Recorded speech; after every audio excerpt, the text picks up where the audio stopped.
নমস্কার। শিবাজিদার আড্ডাখানায় শ্রীমদ্ ভাগবত গীতার আলোচনা চক্রের সবাইকে হার্দিক স্বাগত।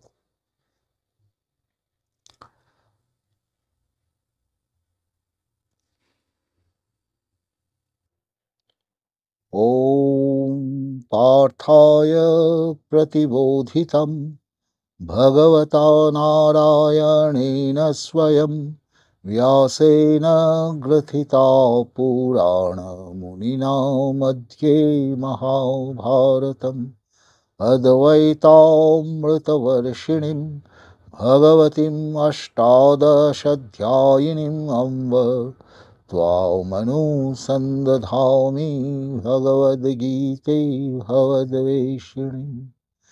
वसुदेवसुतं देवं कंसचाणूरमर्दनं देवकी परमानन्दं कृष्णं वन्दे जगद्गुरुम्।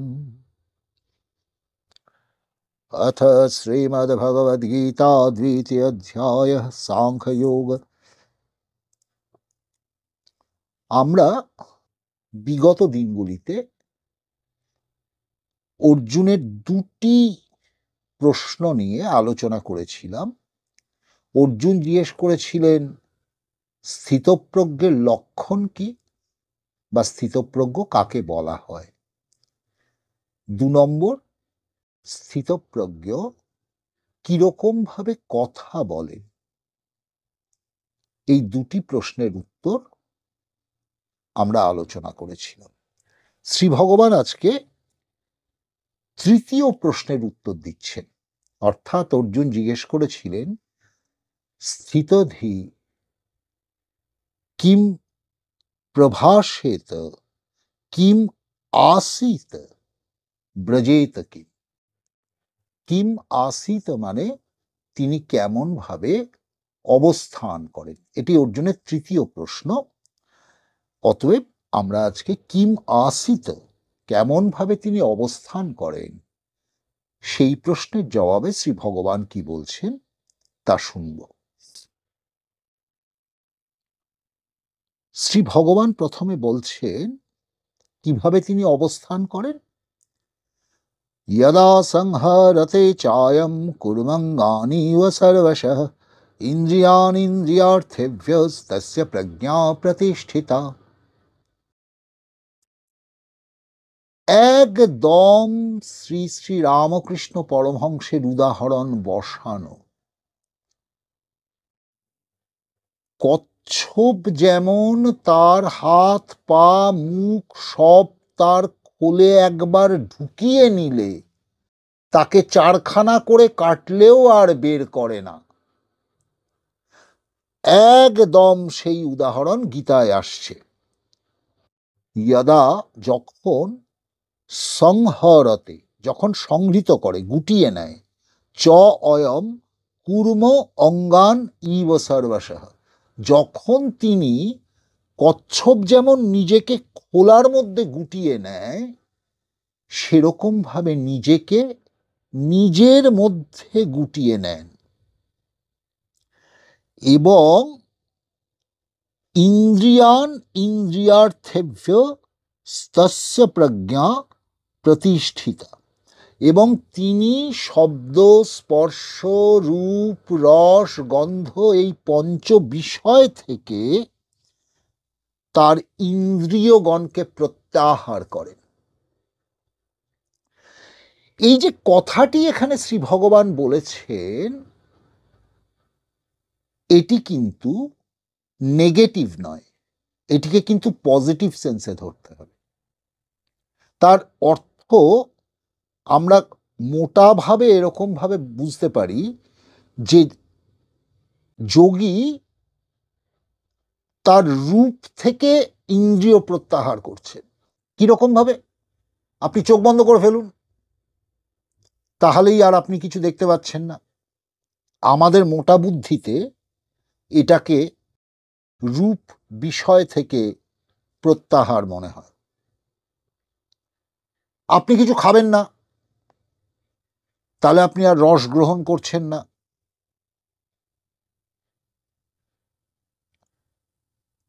আপনি কিছু শুঁকবেন না, তাহলে আর আপনি গন্ধ নিচ্ছেন না। আপনি একদম একটা বদ্ধ জায়গায় বসে থাকবেন যাতে বায়ুও আপনাকে স্পর্শ না করতে পারে, ইত্যাদি ইত্যাদি। এটা নেগেটিভ চিন্তা, এরকম জিনিসটা নয়। জিনিসটা এরকম যে এটার অর্থ হচ্ছে যে আমরা যেরকম শব্দ, স্পর্শ, রূপ, রস, গন্ধ, এই পাঁচটি বিষয় নিয়েই আমাদের জগৎ। এর থেকে বেশি আর আমরা কিছু অনুভব করতে পারি না। আমাদের জগৎ এই পঞ্চেন্দ্রিয় গ্রাহ্য পাঁচটি বিষয় নিয়ে।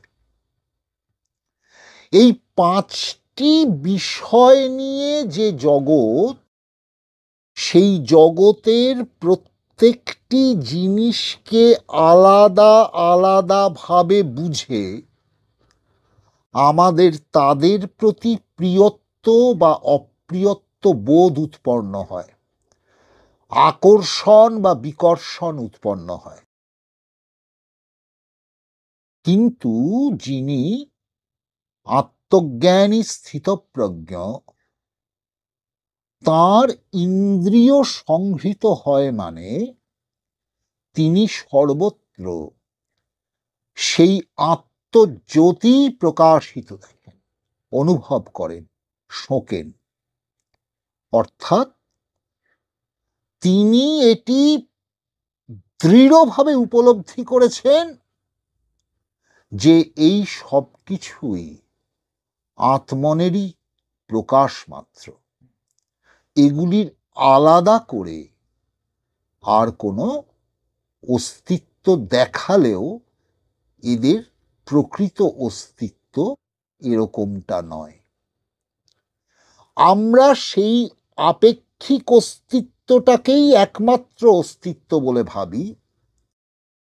ব্রহ্মনিষ্ঠ স্থিতপ্রজ্ঞ তিনি প্রত্যেকটি প্রকাশিত বিষয়কে আত্মার প্রকাশ বলে উপলব্ধি করেন।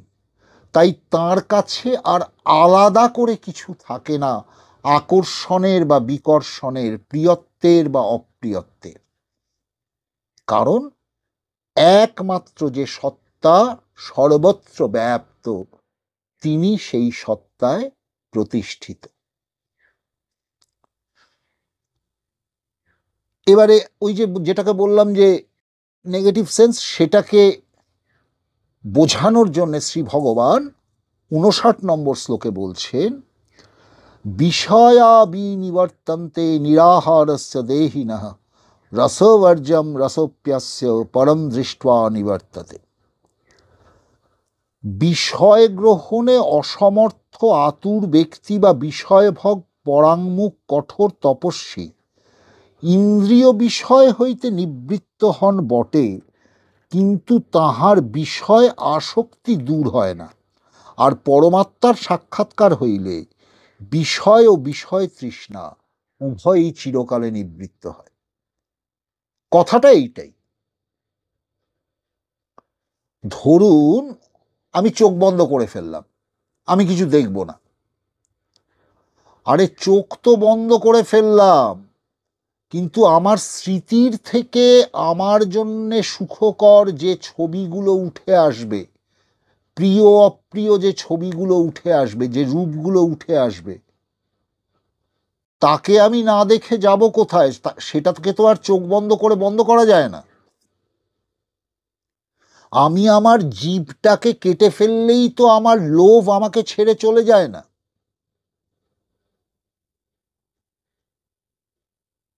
আমি আমার পা দুটোকে ভেঙে ফেললেই তো আমার চারদিকে ঘুরে বেড়ানোর ইচ্ছে চলে যায় না।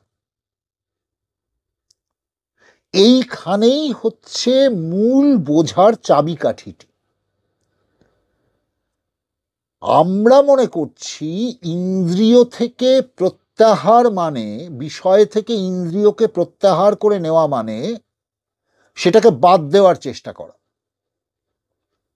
এই করতে গিয়ে লোকজন ঘুরে মরছে। জিনিসটা এরকম নয়। এটার অর্থ হচ্ছে যে এই সমস্ত বিষয়কেই এক ব্রহ্মসত্তায় অনুভব করা। অন্যথায় ইন্দ্রিয় যদি না থাকে তাহলেই যে বিষয় ভোগের তৃষ্ণা চলে যাবে এমনটা নয়। এই কথাটি আপনারা খুব ভালোভাবে বিচার করে দেখবেন এবং কখনোই কোনো অস্বাভাবিক নেগেটিভ অ্যাটিটিউডকে সাধন পদ্ধতি বলে গ্রহণ করবেন না বা এগিয়ে যাওয়ার রাস্তা বলে গ্রহণ করবেন না। এটি আমার বিশেষ অনুরোধ। স্বাভাবিক সহজভাবে আছে, সেটিকে স্বাভাবিক সহজভাবে নেওয়াটাই ভালো। এইবারে আবার বলছেন, यतो तो यपि कौन्तेय पुरुषश्च विपश्चितः इन्द्रियाणि प्रमाथीनि हरन्ति प्रसभं मनः। হে কুন্তিপুত্র, বিক্ষেপকারী ইন্দ্রিয়গণ অতি যত্নশীল মেধাবী শাস্ত্রজ্ঞ পুরুষের মনকেও বলপূর্বক বিষয় অভিমুখে আকর্ষণ করে। এই কথাটির অর্থ হচ্ছে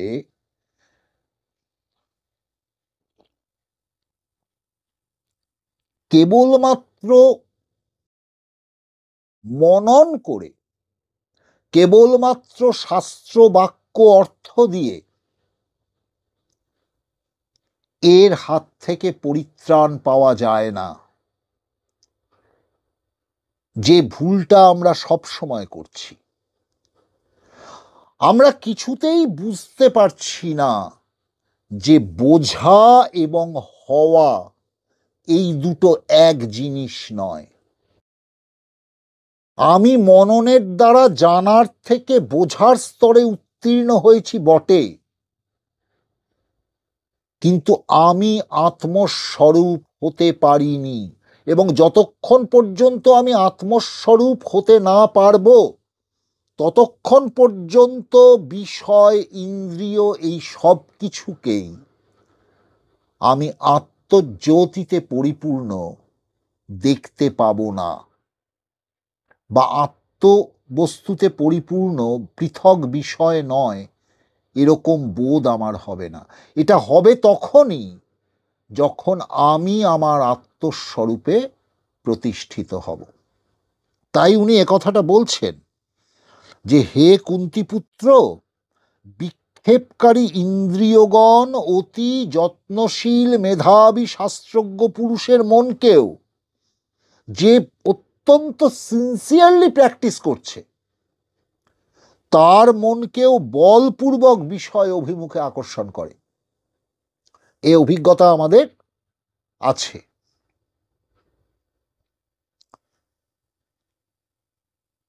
এরপর উনি বলছেন 61 নম্বর শ্লোকে, তানি সর্বাণি সংযম্য যুক্ত আসীত মৎপরঃ বশে হি যস্যেন্দ্রিয়াণি তস্য প্রজ্ঞা প্রতিষ্ঠিতা। অতএব যোগী সেই ইন্দ্রিয়সমূহকে সংযত করিয়া সমাহিতভাবে আত্মস্থ হইয়া অবস্থান করিবেন, কারণ যাহার ইন্দ্রিয় সকল বশীভূত হইয়াছে তাহারই প্রজ্ঞা প্রতিষ্ঠিত হইয়াছে, অর্থাৎ তিনি স্থিতপ্রজ্ঞ। এই প্রজ্ঞাকে ঋতম্ভরা প্রজ্ঞা বলা হয়। অর্থাৎ যখন তিনি আত্মস্বরূপে প্রতিষ্ঠিত তখন সহজভাবেই পুরো বিষয়টা ঘটছে। তাকে ইন্দ্রিয় বশের জন্য আলাদা করে চেষ্টা করতে হচ্ছে না। একটা লালনের গানের লাইন উদ্ধৃত করার লোভ সামলাতে পারছি না, জানেন। লালন বলছেন, প্রেম রত্নধন পাবার আসে ত্রিবেণী গৌর বাঁধলাম কোষে, কাম নদীর এক ধাক্কা এসে ছুটে যায় বাঁধন ছাদন। এটা আমাদের সবার, যারা আমরা সাপ্রেস করতে চেষ্টা করি তাদের সবার অভিজ্ঞতা, এবং এই সাপ্রেস করতে গিয়ে বারবার ফেল করার অভিজ্ঞতাই ক্রমশ আমাদেরকে বোঝায় যে সহজ জিনিস যা, সেটাকে কন্ডিশন দিয়ে কঠিন করে নেবার কোনো প্রয়োজন নেই, কারণ দ্বিতীয় কোনো সত্তা এই জগতে অবস্থিত নয়। এই রকম যিনি বোঝেন তিনি স্থিতপ্রজ্ঞ পুরুষ। এবারে উনি বলছেন যে কেন এই অত্যন্ত যত্নশীল মেধাবী শাস্ত্রজ্ঞ পুরুষের মনকেও জোর করে বিষয় অভিমুখে আকর্ষণ করে যায়। উনি একটা চেইন বলছেন, এটা অত্যন্ত গুরুত্বপূর্ণ চেইন। যারা প্র্যাকটিস করতে চান তারা এই চেইনটি সবসময় খেয়াল রাখবেন, এই শৃঙ্খলটি, পারম্পর্যটি সবসময় খেয়াল রাখবেন। যদি প্রয়োজন হয় তাহলে এই দুটি শ্লোক মুখস্থ করে ফেলবেন। উনি বলছেন, শ্রী ভগবান বলছেন, ধ্যায়ত বিষয়ান পুংসঃ সঙ্গস্তেষুপজায়তে, সঙ্গাৎ সঞ্জায়তে কামঃ, কামাৎ ক্রোধভিজায়তে, ক্রোধাৎ ভবতি সন্মোহঃ, সন্মোহাৎ স্মৃতিবিভ্রমঃ, স্মৃতিভ্রংশাৎ বুদ্ধিনাশঃ, বুদ্ধিনাশাৎ প্রণশ্যতি। বিষয় ধ্যান করিতে করিতে পুরুষের বিষয়ে আসক্তি উৎপন্ন হয়। এই আসক্তি থেকে কামনা উৎপন্ন হয়, কামনা থেকে ক্রোধ উৎপন্ন হয়, ক্রোধ থেকে মোহ উৎপন্ন হয়, মোহ থেকে তিনি আচার্য উপদিষ্ট, গুরু উপদিষ্ট তাঁর যে উদ্দেশ্য, লক্ষ্য, চলার রাস্তা, সেটি তিনি ভুলে যান, তার স্মৃতি বিভ্রম হয়, অর্থাৎ তার বেসিক সেটস অফ ভ্যালুসটা নড়ে যায়।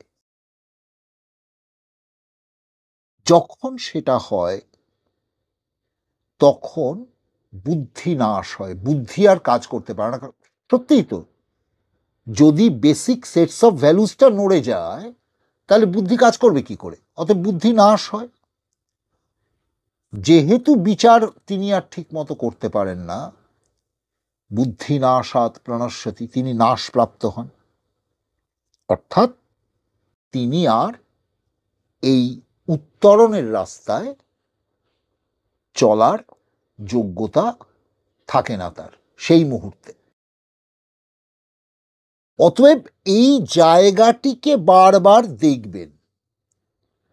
যখনই কোনো কারণে রেগে যাবেন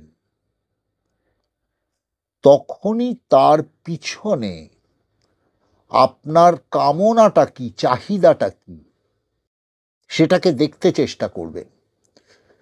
সেই চাহিদাটা কতটা বাস্তব, কতটা অবাস্তব দেখতে চেষ্টা করবেন, এবং কখনোই রাগকে এই জায়গায় যেতে দেবেন না যাতে আপনি মোহগ্রস্ত হন। অর্থাৎ আমাকে ওই কামনা পরিপূর্তি করতেই হবে, ওই চাওয়াটা পেতেই হবে, এই রকম জায়গায় নিজেকে কখনো নিয়ে যাবেন না, না নিয়ে যাওয়ার চেষ্টা করবেন। এটিই পুরুষকার। কারণ আপনার ওই যে কোনো মূল্যে করতে হবে বললেই আপনি লক্ষ্যটি ভ্রষ্ট হবেন এবং একটি ভুল কাজ করে বসবেন। তার মাসুল যে কতদিন ধরে গুনতে হবে তার কোনো ঠিক নেই। ফলে শ্রী ভগবান এই চেনটি এখানে এই জন্যে বলছেন যে বিষয় ধ্যান করিতে করিতে পুরুষের তাহাতে আসক্তি জন্মায়। এবারে বিষয় এবং পুরুষ দুজন যদি আলাদা থাকে, পুরুষ আবার আপনারা মেল অর্থে নেবেন না, এটাও বলে দিই, পুরুষ অর্থ মেল নয়, পুরুষ অর্থ হচ্ছে আমি। আমি পুরুষ অর্থ হচ্ছে আশ্রয়। আমি পুরুষ কেন? কারণ এই শরীর মন বুদ্ধি সব কিছু আমিকে আশ্রয় করে আছে, সেই জন্য তিনি পুরুষ। যাকে দেহি বলা হচ্ছে, এই দেহে যিনি অবস্থান করেন। তো আমি এবং বিষয় আলাদা হলে তবেই আমি বিষয়ের ধ্যান করতে পারি, অন্যথায় নয়। কিন্তু আমি যদি বুঝি একই সত্তা সর্বত্র পূর্ণ হয়ে আছে, তবে আমার কাছে বিষয় নাই,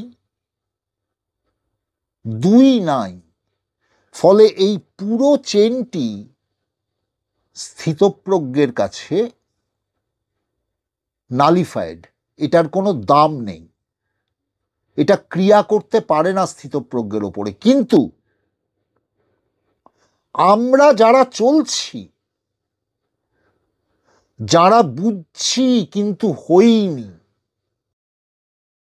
তাদের জন্য কিন্তু এটি অত্যন্ত গুরুত্বপূর্ণ উপদেশ শ্রী গুরুর বা শ্রী ভগবানের। এটি আমরা মনে রাখার চেষ্টা করব এবং এই পারম্পর্যটি মনে রাখার চেষ্টা করলে দৈনন্দিন জীবনে চলার অনেক সুবিধে হবে বলেই আমার বিশ্বাস। আজ শেষ করছি। ওম শান্তাকারম ভুজগশয়নম পদ্মনাভম সুরেশম विश्वाधारं गगनसदृशं मेघवर्णं शुभांगं श्रीलक्ष्मीकान्तं कमलनयनं योगिभिर्ध्यानगम्यं वन्दे विष्णुं भवभयहरणं सर्वलोकैकनाथम्। ॐ शान्ति शान्ति शान्ति। हरिः ओम तत्सत्। श्रीरामकृष्णार्पणमस्तु।